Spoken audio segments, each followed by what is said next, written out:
This song takes all the moral ambiguity that's explored throughout the show and brings it front and center. The main protagonists have split into two groups at this point, Little Red and Cinderella, and the Baker and Jack. Little Red is having misgivings about killing the giant. Jack has heard about how the steward has killed his mother. Right, that's not something that I have talked about before. Yeah, this happens earlier in the musical, and just like with the narrator, I haven't mentioned it until this point because it hasn't really affected any of the songs.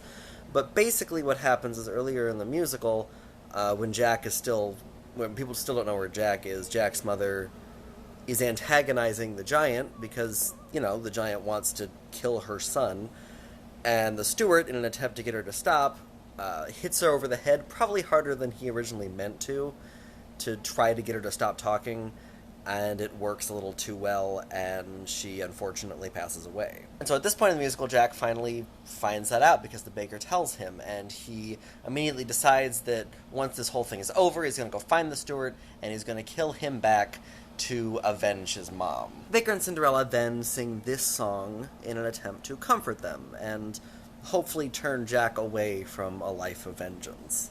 What I appreciate about this song is that it doesn't say that what these protagonists are doing are the correct or the good thing to do. For a lot of musicals, a song at this point in the musical would be a rousing number all about how our protagonists are obviously the good guys and they can do no wrong.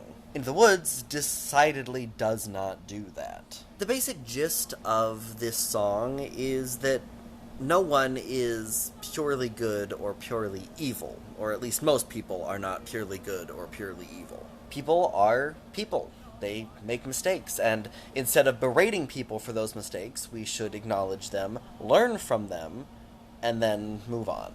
This is a nice change of pace from just 3 songs earlier when everyone is trying to blame everyone else. They're finally acknowledging that, yeah, we have made mistakes, and we know this now, and we're working on moving past it. It's saying that no one is infallible.